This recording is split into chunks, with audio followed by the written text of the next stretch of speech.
Hi, my name is Sebastian from GMS Instruments. In this video I'm going to show you how to start up the Riken Keiki GX-6000 multicase detector for tank measurement and how to perform a fresh air calibration. Here we go.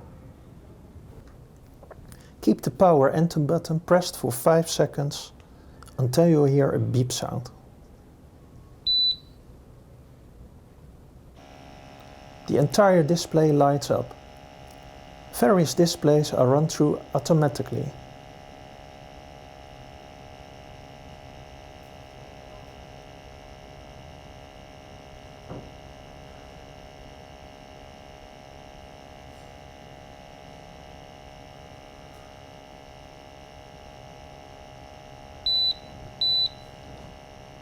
The GX-6000 is now almost ready to use, but first you will have to perform the fresh air calibration.